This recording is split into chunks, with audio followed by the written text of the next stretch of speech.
राम लक्ष्मण परशुराम संवाद कोई आम संवाद नहीं है। इस धनुष को किसने तोड़ा? मैं सारी धरती उलट दूंगा। एक ऐसा संवाद जिसको सुन के शायद आपको ये बात समझ में आ जाए कि अगर लाइफ में आगे चल के कभी आप बहुत ज्यादा नॉलेजेबल हो जाओ, आपके पास अथाह पैसा हो जाए, पावर हो जाए, फिर भी घमंड नहीं करना है। शिवजी के धनुष को तोड़ने वाला, क्योंकि शायद आपको नहीं पता कि सामने वाला जो आप इतना विनम्र और शांत दिख रहा है ना, वो आपसे भी ज्यादा स्ट्रॉन्गर है। ने ऐसी बहुत सी धनुइयां तोड़ डाली। ये शिव धनुष क्या धनुही के समान है? चलिए इस संवाद के माध्यम से हम समझते हैं कि हमें किस तरीके से खुद को काम रखना चाहिए, विनम्र रखना चाहिए। और वो कहते हैं ना, अधजल गगरी छलकत जाए। एक और कहावत है हमारे यहाँ बहुत चलती है कि खाली बर्तन आवाज बहुत करते हैं। अब आप ये डिसाइड करना कि यहाँ पे खाली बर्तन आवाज क्यों कर रहा था और उस बर्तन को शांत कैसे किया। देखते हैं जरा। सबसे पहले मैं बता दूं कि इस संवाद को लिखा है गोस्वामी तुलसीदास जी ने, जिनके द्वारा रचित एक महाकाव्य है, नाम है जिसका रामचरितमानस। और उस रामचरितमानस में बहुत सारे खंड है, यानी कांड है।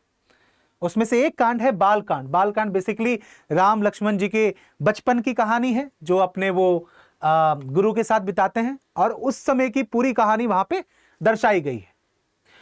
गोस्वामी तुलसीदास जी के बारे में बात करूं तो जिस समय उन्होंने ये संवाद लिखा है वो टाइम पीरियड है आपका 16वीं शताब्दी का। जो भाषा का इस्तेमाल यहां किया गया है वो भाषा है अवधी। इसीलिए पढ़ने में बच्चों को दिक्कत भी आती है और समझने में भी प्रॉब्लम आती है। अवधी भाषा में उन्होंने ये जो लिखा है इसे हम चौपाई और दोहे में संकलित करते हैं, यानी कि कलेक्शन में। कहानी क्या है, थोड़ा प्रीमिसेस को समझते हैं। तो स्वयंवर चल रहा है सीता मैया का, जनक की पुत्री सीता मैया, उनका स्वयंवर चल रहा है। तो जो जनक के राजा हैं वो क्या करते हैं, स्वयंवर के लिए ऑब्वियस सी बात है, सीता मैया बहुत ताकतवर है तो नॉर्मल तो होगा नहीं, तो उन्होंने एक कंपटीशन रखा सारे राजाओं के बीच में।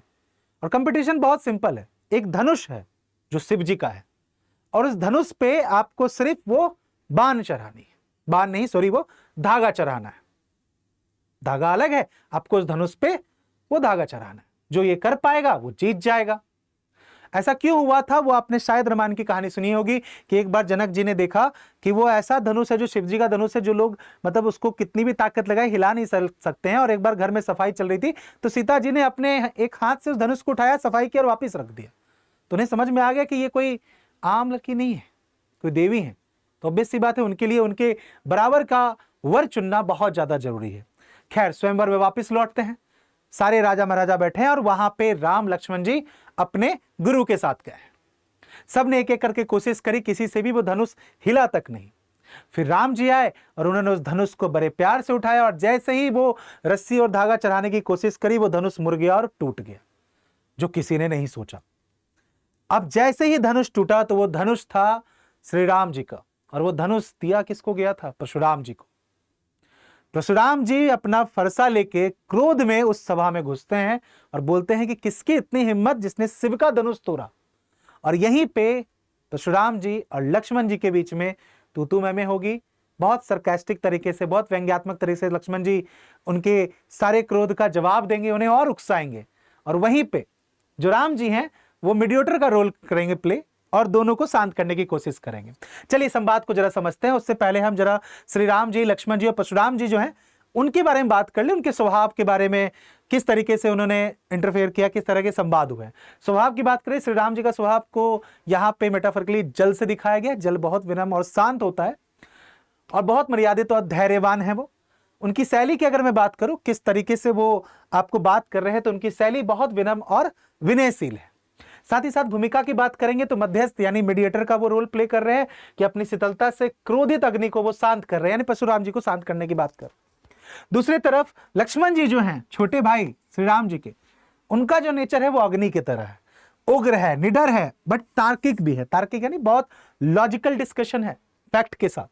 शैली की अगर बात करें तो व्यंग्यात्मक है, यानी उनका बात करने का तरीका थोड़ा सरकास्टिक है और बहुत ही तीखा है। इनकी भूमिका यह है कि ये परशुराम जी के अहंकार को चुनौती दे रहे हैं। फिर तीसरे यहाँ पे परशुराम जी हैं जिनका कैरेक्टर तूफान के समान है, एकदम क्रोधित होके आते हैं, अहंकारी भी हैं और थोड़ा सा महापराक्रमी भी है। अहंकार इसलिए मतलब उनको लग रहा है कि वही सबसे बड़े हैं। अभी आपको कहानी में संवाद में पता चलेगा। शैली की बात करूं तो शैली इनकी धमकी भरी है और बहुत ही आत्म प्रशंसक है, यानी थोड़ा सा नार्सिसिस्ट वाली। खुद की प्रशंसा करते हुए यहां दिखाई दे। भूमिका की बात करूं तो भूमिका यह है कि ये शिव धनुष के टूटने से बहुत ज्यादा आहत है, क्योंकि ये शिव जी के बहुत बड़े भक्त हैं। चलिए अब एक एक करके संवाद को जरा समझते हैं। मैं संवाद को डायरेक्टली, बस इस वाले संवाद को मैं वर्ड टू वर्ड लेके जा रहा हूं, बट आपको वर्ड टू वर्ड ले जाने की जरूरत नहीं है। आप बस इसको पढ़ें और समझें कि आखिर संवाद में बात क्या हुई है। आपको बस ये ध्यान रखना होगा उत्तर और आंसर लिखते वक्त भी कि संवाद का लॉजिक क्या है, समराइजेशन क्या है, जिससे आप आंसर लिख सको। तो देखो जरा यहां पे क्या लिखा है। नाथ शंभु धनु भंजन निहारा, होई कऊ अदास तुम्हारा, होई कऊ एक दास तुम्हारा। परशुराम जी क्रोधित होकर आते हैं और कहते हैं कि भाई किसकी हिम्मत हुई है जो शिव जी के धनुष को तोड़ा है, जरा मेरे सामने आए। तो इस पे श्री राम उत्तर देते हुए कहते हैं कि हे नाथ, जिन्होंने भी शिव जी का धनुष तोड़ा होगा, भंजन निहारा यानी तोड़ा होगा, होई कऊ एक दास तुम्हारा, वो आपका ही कोई दास होगा, वरना इसकी कितनी हिम्मत। तो कितना विनम्र और शांत से उन्होंने रिप्लाई किया। फिर इस पे क्या रिप्लाई आता है, इस पे आता है आईसी का कऊ किन मोही, सुनी रिसाए बोले मुनि को ही। मतलब ऐसे किसी किसी की हिम्मत हो जाएगी भाई, श्री राम जी कह रहे हैं ऐसे थोड़ी ना किसी की हिम्मत हो जाएगी कि वो आए और आके आपके आराम से ऐसे धनुष तोड़ के चले जाए। कोई भक्त होगा आपका। तो परशुराम जी क्या कहते हैं, सेवकू सो जो करे सेवकाई, कि सेवक वो है जो सेवकाई करे, ना कि अरी करनी करे करू लड़ाई, ना ही बिना कारण लड़ाई करने उतर जाए। तुम जिसे एक शिव भक्त कह रहे हो, तुम जिसे मेरा दास कह रहे हो, मेरा दास नहीं है। दास का काम होता है अपने भगवान की, अपने देवक जन की सेवा करना। ये जो उसने किया ये सेवा वाला काम नहीं है। सुनहु राम जे ही शिव धनु तोरा, सुनो राम जिसने भी ये शिव धनुष तोड़ा है, सहस्र बाहु समसो रिपु मोरा। समझिएगा जरा कॉन्टेक्स्ट, कि जिसने भी ये धनुष तोड़ा है वो सहस्र बाहु के तरह यानी समान, रिपु यानी दुश्मन, मोरा यानी मेरा है। अब इसमें थोड़ा सा मैं फ्लैशबैक में ले चलता हूं, आपको एक कहानी सुनाता हूं। सहस्त्रबाहु और परशुराम जी बहुत घनिष्ठ दोस्त नहीं है, बहुत बड़े दुश्मन है एक दूसरे के। क्यों है दुश्मन, उसकी एक पीछे कहानी है कि सहस्त्रबाहु का मतलब होता है जिसके 1000 बाजू हो, 1000 हैंड्स, जो उसे मिला था बहुत तपस्या करने के बाद। लेकिन वही है, जब इंसान के पास पावर ज्यादा आती है तो घमंड और अहंकार भी ज्यादा आ जाता है। और यही हुआ था। एक दिन सहस्त्रबाहु पहुंचते हैं परशुराम जी के पिताजी के पास। परशुराम जी के पिताजी के पास एक गाय है जिसका नाम नंद गाय है, और वो बहुत पवित्र गाय है। तो वो कहते हैं कि ये गाय मुझे आप दे दीजिए, क्योंकि नंदी जो होते हैं वो शिव जी के सामने होते हैं, आप सबको पता होगा, आपने देखा होगा टेंपल में। तो परशुराम जी के पिताजी कहते हैं कि देखिए ऐसा है महाराज, आप कुछ और ले लीजिए, मैं अपनी ये गाय नहीं दे सकता हूँ, बहुत पवित्र गाय है और ये मैं आपको नहीं दे पाऊंगा दान में। तो वो बहुत क्रोधित हो जाते हैं कि तुमने मुझे कैसे मना कर दिया, और फिर वो अपनी बाजुओं का इस्तेमाल करके वो गाय छीन के ले जाते हैं। जब परशुराम जी को ये बात पता चलती है तो वो अपना फरसा उठाते हैं और जाके फिर लड़ाई लड़ते हैं। अब बात यह है कि सहस्त्रबाहु से लड़ने का उन्होंने ऐसा एग्जाम्पल क्यों दिया, क्योंकि सहस्त्रबाहु के बारे में कहा जाता है कि वो इतने ताकतवर थे कि उन्होंने रावण को भी हरा दिया था, कोई भी राजा उनके आगे नहीं टिकता था। तो इसलिए उन्होंने कहा कि जिसने भी धनुष तोड़ा है ना वो तो मेरा दुश्मन है, और दुश्मन भी कैसा, सहस्त्रबाहु जैसा। सो बिलगाओ बिहाई समाजा, ना तो मारे जे ही सब राजा। फिर वो कहते हैं कि जितने भी राजा यहां बैठे हुए हैं, अगर उनमें से किसी भी कोई भी अगर उसका साथ देगा जिसने धनुष तोड़ा है, तो वो भी मेरा दुश्मन हो जाएगा, तो सब राजा जो है वो मारे जाएंगे। अब ये परशुराम जी कहने लगे, और यहां से व्यंग शुरू होगा लक्ष्मण जी का। सुनी मुनि बचन लखन मुस्काने, कि मुनि यानी परशुराम जी का वचन सुन के जो लक्ष्मण जी है वो मुस्कुराने लगे। बोले परशुधर ही अब माने। अब देखो मुस्कुरा के वो क्या बोल रहे हैं, बहुधनी तोरी लड़काई, कभू न आसे रिस किन्हीं गुसाई। वो कह रहे हैं परशुराम लक्ष्मण जी व्यंग करके कि यार आप इतना गुस्सा क्यों कर रहे हो, हम तो बचपन से ही धनुष तोड़ते हुए आ रहे हैं, ऐसा क्या हो गया कि आपने ऐसा, मतलब आज तक किसी ने ऐसा क्रोध नहीं किया, हम तो बचपन से तोड़ते आ रहे हैं, इसमें क्या बड़ी बात हो गई है। यही धनुष पर ममता के ही है, तो मतलब इस धनुष पे इतनी ममता क्यों है आपकी, धनुष ही तो है। सुनी रिसाई कहा भृगु कुल केतु। अब ये जब बात उन्होंने कही कि भाई तुम इतना गुस्सा क्यों रहे हो धनुष से, तो परशुराम जी का गुस्सा और उफान चढ़ गया। रे नृप बालक, नृप यानी राजा, कि ये राजा के बालक, काल बस, सुनना जरा वो क्या कह रहे हैं, जब आदमी पे काल मंडराता है ना तो ही वो ऐसी बातें करता है जैसी बातें तुम कर रहे हो। तुम जिसे आम धनुष कह रहे हो, ये आम धनुष है, ये शिव जी का धनुष, और तुम क्या कह रहे हो, शिव जी का धनुष कोई भी आएगा तोड़ के चला जाएगा। रुको मैं तुम्हें बताता हूं। अब आगे देखिए जरा, अब यहां से परशुराम जी का और लक्ष्मण जी के बीच में जो नोक झोंक है वो आपको यहाँ पे दिखाई देगी। लखन कहा हंसी हमरे जाना, सुनहु देव सब धनुष समाना। लखन मतलब लक्ष्मण जी यहाँ कह रहे हैं कि देखिए ऐसा है कि हमारी नजर में तो सारे धनुष एक समान ही होता है ना, आपकी बात अलग होगी, एक समान ही होंगे। और साथ ही साथ का क्षति लाभो जुन धनु तोरे, देखा राम नयन के भोरे, कि हमारे लिए तो बस सारे धनुष जो है वो एक समान ही है। और इसमें राम जी की भी गलती क्या है, एक चीज और देखना, छुअत टूट रघुपति न देसु, कि भाई राम जी ने तो सिर्फ धनुष को छुआ था, तोड़ा भी नहीं था। अब वो छूते ही अगर टूट गया है तो इसमें राम जी का क्या दोष है, अब इसमें इतना क्यों क्रोध कर रहे हो? ठीक है, मुनि बिनु काज करियो कत रोसु, क्या बिना मतलब के इतना क्रोध कर रहे हो, है ना। रोसु मतलब यानी गुस्सा करना, रूस जाना। बोले चिते परसु की ओरा, अब देखो जरा परशुराम जी का गुस्सा उठा और उन्होंने अपना फरसा उठाया, है ना, उनके पास वही हथियार होता है। और वो फरसा उठा के अब वो क्या कहते हैं, देखना जरा। रे सट सुनहि सुभाव न मोरा, बालकू बोली बंधो नहीं तो ही, कि वो कह रहे हैं कि सुनो बाबू, ऐसा है कि तुम पहले तो तुमने उस धनुष को आम कहा है, दूसरी बात तुम्हें शायद नहीं पता कि मैं कौन हूं। अब देखो वो अपने प्यार, शिव धनुष की बात हो रही मेरी, कि मैं कौन हूं तुम्हें ये नहीं पता, तुम्हें शायद इस फरसे के बारे में नहीं पता। मैं खुद को बाल ब्रह्मचारी, अत्यंत क्रोधी और क्षत्रियों का घोर शत्रु बताते हैं। ठीक है, कि मैं कौन, तुम्हें नहीं पता, मेरे फरसे को नहीं जान रहे हो तुम, शायद तुमने मेरी कहानियां नहीं सुनी है कि मैं कोई आम इंसान नहीं हूं, मैं बाल ब्रह्मचारी हूं, बहुत तपस्या की है, बहुत ताकत है, मैंने बहुत क्षत्रियों से मैं लड़ा हूं, तो मैं उनका बहुत बड़ा दुश्मन हूं। ठीक है, बाल ब्रह्मचारी अति को ही विश्व विदित क्षत्रिय कुलद्रोही। अब देखो जरा यहां पे फिर वो देते हैं चेतावनी, क्या कहते हैं, भुज बल भूमि भूप बिनु किन्ही, विपुल बार मही देव न दिनी, सहस बाहु भज, आगे ना सहस बाहु फिर से आ रहे हैं, सहस बाहु भुज छेद निहारा, परसु बिलुकु महीप कुमारा। क्या कह रहे हैं वो, कि अब सुनो तुम मेरी बात जरा ध्यान से, कि वो कहते हैं कि उनका फरसा आम फरसा नहीं है, वो फरसा इतना भयंकर है जिसके गरजने से जो गर्भवती स्त्रियां होती है उनका भी गर्भपात हो जाता है। यानी कि जो प्रेग्नेंट वुमेन है उनके अंदर जो गर्भ में बच्चा पल रहा है वो अबॉर्ट हो जाता है, मतलब इतना गर्जन होता है उस गर्जन से। ठीक है, मातु मातु पितहि जनी सोच बस करसी, महिष किशोर गर्भन के अब्रक दलन, परसु मोर अति घोर, कि मेरे फरसे की जब गर्जन होती है तो एक गर्भवती जो महिला है उसका गर्भपात हो जाता है, मतलब इतना ताकतवर है। अब आगे देखो जरा, अब यहाँ पे उनके अभिमान और उनके ईगो का टकराव देखो जरा क्या होगा। लक्ष्मण जी अभी भी नहीं डर रहे हैं, क्यों डरेंगे भाई, निडर है वो। क्या कहते हैं वो, बिहिसी लखनऊ बोले मृदुबानी, अहो मुनिसी महाभटमानी।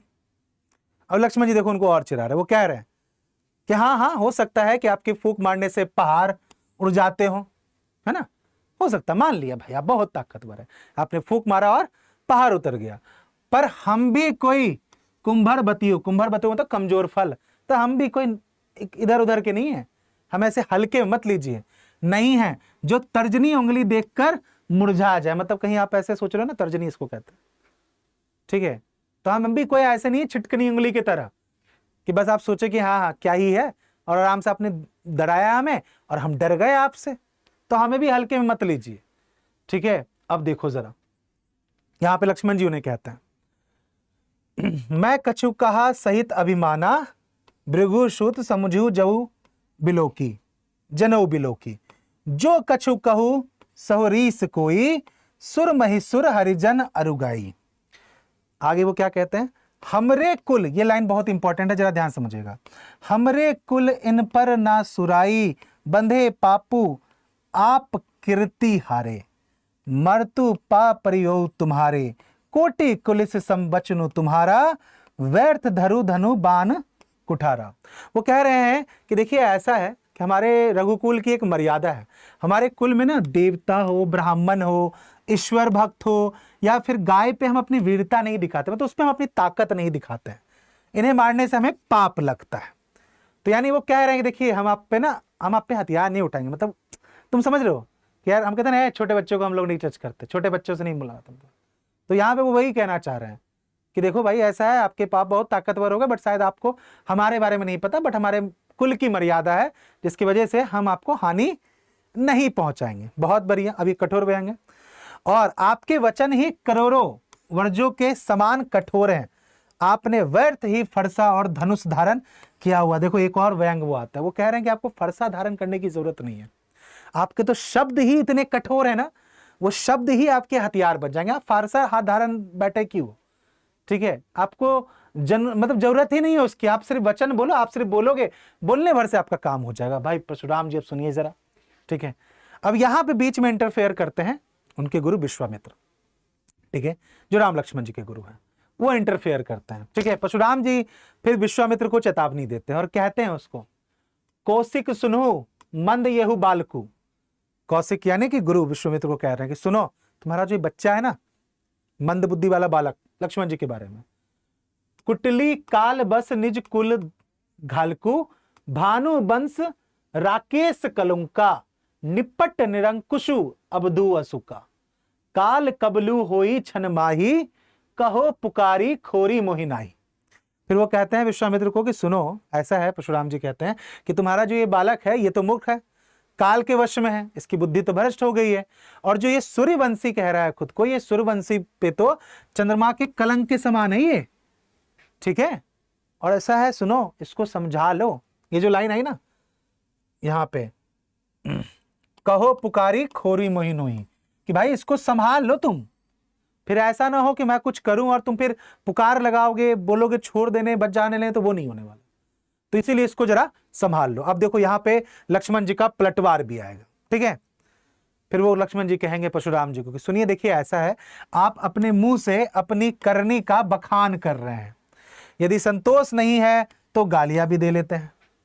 मतलब लक्ष्मण जी का कहना है कि देखिए जो कायर लोग होते हैं ना, वही जब युद्ध में जाते हैं, युद्ध के मैदान में, तो अपनी वीरता दिखाते कि मैं तो ये हूं, मेरे में तो बहुत ताकतवर है। कायर लोगों का काम है, और आप भी वही कायरतापूर्ण हरकत कर रहे हो। अगर आप में इतनी ही ताकत है तो आपको बताने की जरूरत नहीं है। उनका कहना है कि सूरवीर जो होता है, लक्ष्मण जी का कहना है कि जो सूरवीर होगा, सच्चा योद्धा युद्ध भूमि में अपनी वीरता सिद्ध करता है। शत्रु को सामने पाकर केवल कायर ही है जो मुंह से अपनी बुराई करता है, ठीक है। अब यहां पे कुछ शब्द का भी ध्यान रखिएगा, जैसे कौशिक शब्द का इस्तेमाल विश्वामित्र के लिए हुआ है। सूर का मतलब सूरवीर है, काल बसे का मतलब वही जो मृत्यु के वश में आ चुका है और उसका कुछ नहीं होगा। साथ ही साथ कत ही प्रतापू का मतलब जो अपने प्रताप की यानी डिंग हाँकता हूं। अब देखेंगे जरा, तो ये संवाद उनका कंटिन्यू चलता जा रहा है। अब यहां पे परशुराम जी का जो क्रोध है ना, वो अब आ चुका है परचम पे, ठीक है। परशुराम जी का जो क्रोध है वो आ चुका है एकदम बिल्कुल परचम पे, ठीक है। तो देखो जरा अब वो क्या रिप्लाई कर रहे हैं, तुम्हाऊ तो कालू हाक जनु लावा, बार बार मोही लागी बुलावा। कि बाबू देखो मैं बोलना नहीं चाह रहा हूं, लेकिन ये तुम हो, लक्ष्मण जी को कह रहे हैं, ये तुम हो जो खुद काल के बस में हो, और तुम जो इतना बोले जा रहे हो ना, उस वजह से मुझे बोलना पड़ रहा है। तो मैं नहीं बोलना चाह रहा हूं, मेरा इंटेंशन नहीं है, मैं तो बस चुपचाप पूछ रहा हूं किसने धनुष तोड़ा है, मैं उसको अपना देखूंगा क्या करना है। लेकिन तुम हो जो मुझे बार बार उकसा रहे हो, ठीक है। सुनत लखन के बचन कठोरा, लक्ष्मण जी की जो कठोर बातें वो जब सुनी उन्होंने, परशु सुधारी दरेव कर डोरा, दरेव का धोरा, सॉरी, अब जनी देई दोसु मोही लागू।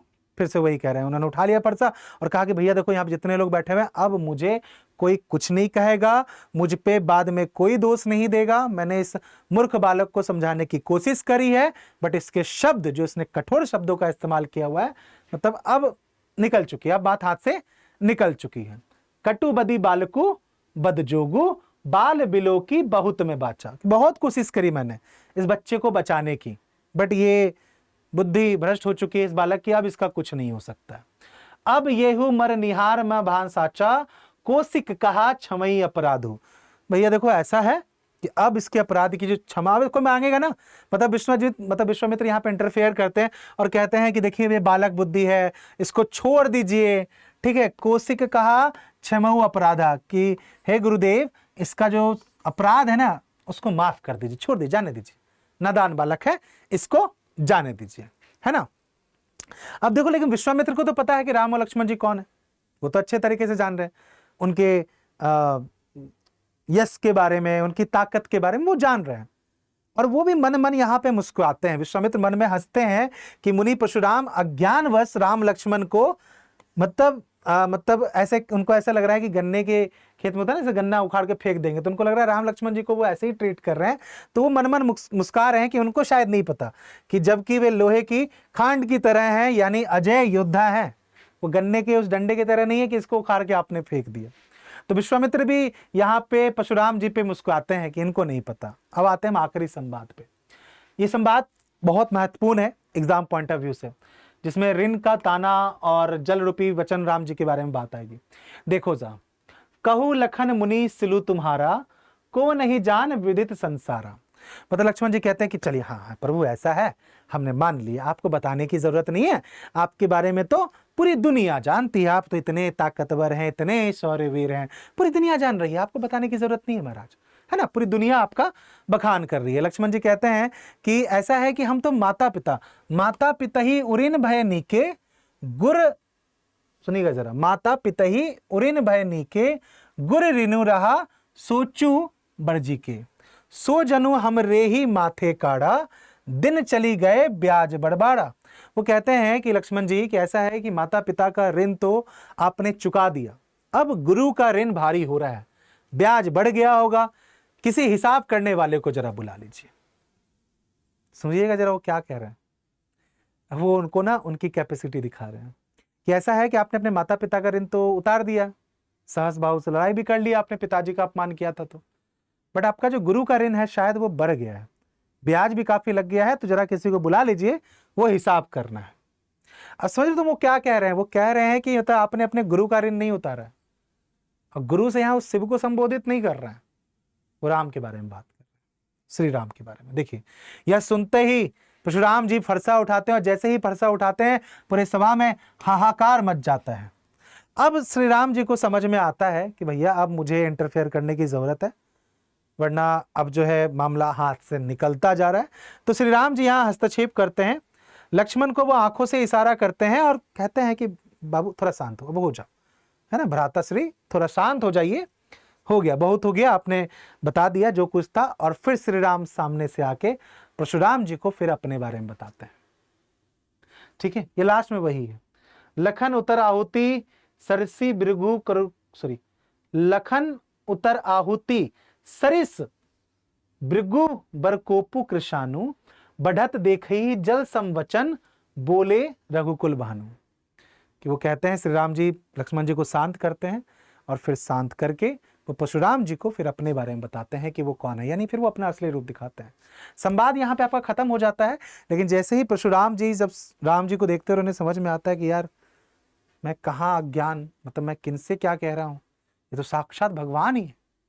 ठीक है, तो फिर वो भी मतलब ये संवाद आगे नहीं है, बट अगर आप बालकांड पढ़ोगे, रामायण आप देखोगे, तो आपको वहां पे ये सीन दिखेगा कि फिर वो शांत होते हैं, वो समझ जाते हैं, वो माफी मांगते हैं, और फिर वो सभा से चले जाते हैं, और बाकी सभा में लोग उठ के फिर जय जयकार करते हैं, और फिर राम जी और सीता जी का जो स्वयंवर है वो आपका पूरा होता है। ठीक है, अब यहाँ पे देखिए कुछ शब्दों का इस्तेमाल जो यहाँ पे है, जरा उस चीज को समझिएगा कि अग्नि और जल का जो यहाँ पे शब्दों का यूज किया है, उन शब्दों को किस तरीके से इस्तेमाल किया गया। जैसे अग्नि यहाँ पे बेसिकली आहुति है ना, कहते हैं आग में घी वाला काम, कुछ ऐसा। लक्ष्मण जी के जो व्यंग वचन है वो आग में घी की तरह काम कर रहे हैं।